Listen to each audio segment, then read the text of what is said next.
Indonesia. Kau tak akan pernah menemukan ini dimanapun.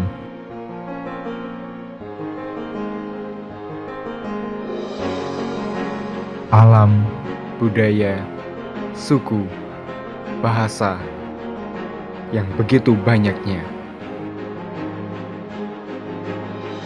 Untuk itu, dengan menjaga persatuan dan kesatuan, Bhinneka Tunggal Ika,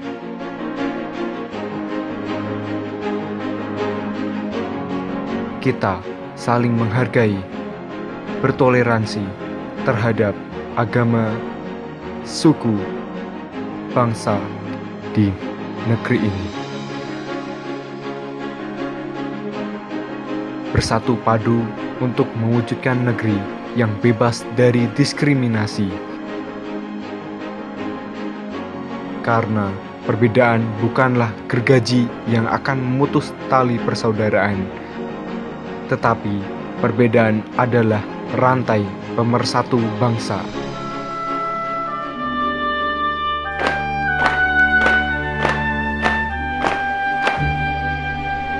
Iklan layanan masyarakat ini dipersembahkan oleh dan didukung oleh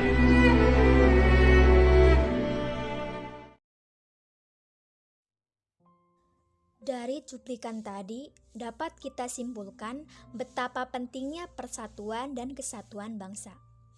Persatuan dan kesatuan bangsa tak lengkap rasanya dan kurang berjalan apabila tidak ada sistem pemerintahan atau biasa disebut demokrasi. Tujuan dari demokrasi itu sendiri seperti untuk mencegah perselisihan antar kelompok, menciptakan keamanan dan ketertiban. Dan untuk mempertahankan NKRI tidak selamanya berdiri kukuh. Persatuan dan kesatuan bangsa dalam perwujudannya sangat dinamis. Terdapat gerakan atau dinamika persatuan dan kesatuan bangsa Indonesia dari masa ke masa. Salah satunya yaitu persatuan dan kesatuan bangsa pada masa demokrasi terpimpin. Sejarah Indonesia adalah masa ketika sistem demokrasi terpimpin sempat berjalan di Indonesia. Sedangkan demokrasi terpimpin adalah sebuah sistem demokrasi yang seluruh keputusan serta pemikiran berpusat pada pemimpin negara.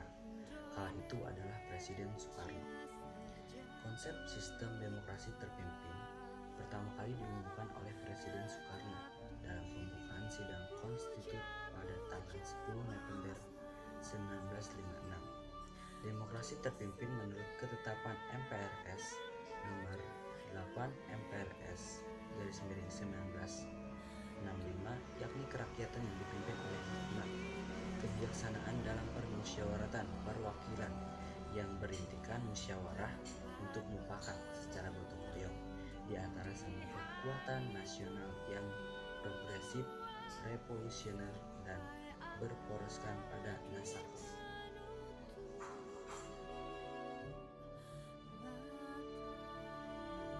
Oke, di sini saya akan menjelaskan latar belakang terbentuknya sistem demokrasi terpimpin. Terbentuknya dan diterapkannya sistem pemerintahan ini dimulai dengan pernyataan oleh Wakil Presiden Muhammad Hatta saat itu, di mana ia menganjurkan pentingnya pembentukan partai. Ini didukung oleh rakyat Indonesia yang akhirnya membentuk 40 partai politik. Namun, tampaknya keberadaan partai politik tidak meningkatkan sistem demokrasi Indonesia. Keberadaan partai-partai politik sebenarnya telah menghasilkan perpecahan dalam pemerintahan, sehingga menjadikan kabinet-kabinet hanya bertahan selama 2 tahun. Melihat ini, Presiden Soekarno menciptakan sistem demokrasi terpimpin untuk alasan-alasan berikut, yaitu 1. Melihat keamanan nasional demokrasi liberal sebenarnya menyebabkan banyak gerakan separatis yang membuat negara tidak stabil.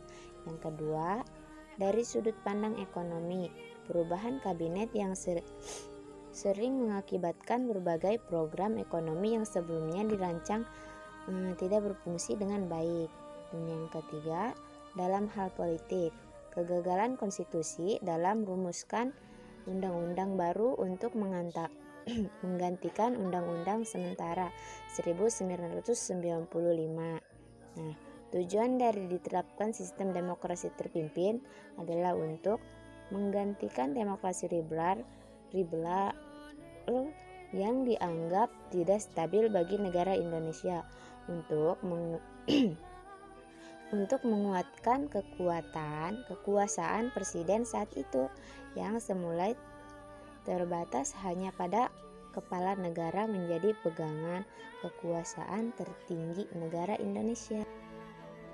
Ciri-ciri dan karakteristik demokrasi terpimpin. Berikut ini adalah ciri-ciri dan karakteristik sistem demokrasi terpimpin. 1.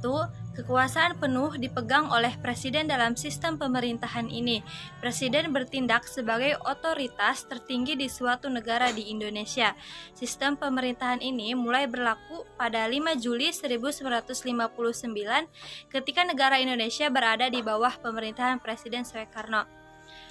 Menerapkan sistem demokrasi terpimpin, Presiden Soekarno pada saat itu mampu mengubah peran yang berbeda dari perwakilan rakyat yang dianggap tidak sesuai dengan keinginannya, terutama di bidang politik. 2. Peran partai politik terbatas. Selama periode sistem pemerintahan ini, peran partai politik menjadi sangat terbatas. Kehadiran partai politik tampaknya hanya mendukung berbagai kebijakan Presiden Soekarno.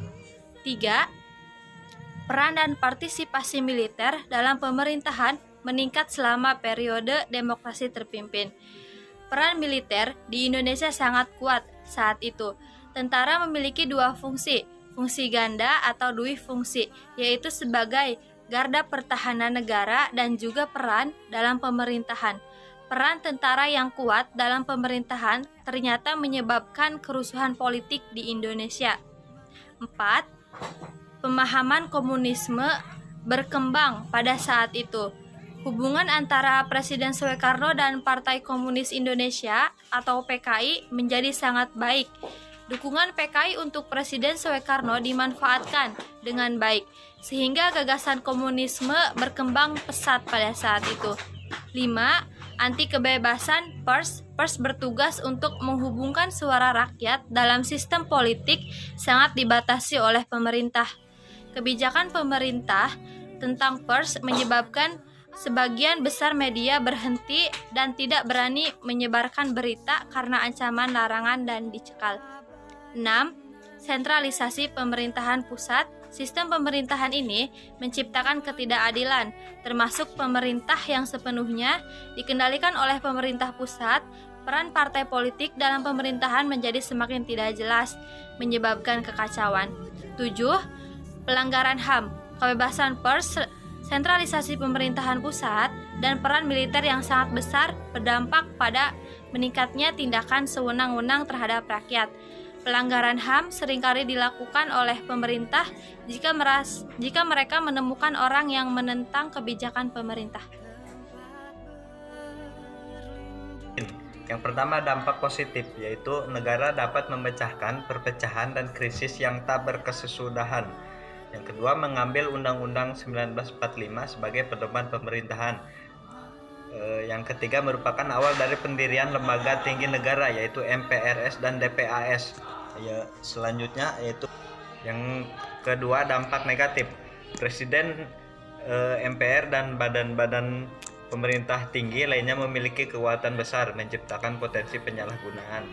Selanjutnya, memaksakan fungsi ganda militer sehingga tentara dapat berpartisipasi dalam politik. Saya di sini akan menjelaskan perkembangan masyarakat Indonesia pada masa demokrasi terpimpin. Berikut ini perkembangan masyarakat di masa sistem pemerintahan demokrasi terpimpin. Yang pertama yaitu pelanggaran pedagang etnis Cina di kota-kota besar. Yang kedua, mulai munculnya kerusuhan di Jakarta. Yang ketiga, terjadinya konflik kebudayaan antara lembaga kebudayaan masyarakat dan manifesto kebudayaan. Yang keempat, untuk meningkatkan nasionalisme, Presiden melarang masyarakat memainkan musik dan tarian dari barat pada saat itu. Selanjutnya, pelaksanaan sistem demokrasi terpimpin. Yang pertama yaitu diawali dengan dibentuknya MPRS dan DPAS. Yang kedua yaitu pembentukan kabinet kerja oleh Presiden Insinyur Soekarno. Yang ketiga munculnya konflik di daerah-daerah serta munculnya Front Penduduk Nasional. Yang keempat yaitu terbentuknya Bappenas atau Badan Perencanaan Pembangunan Nasional. お前はもう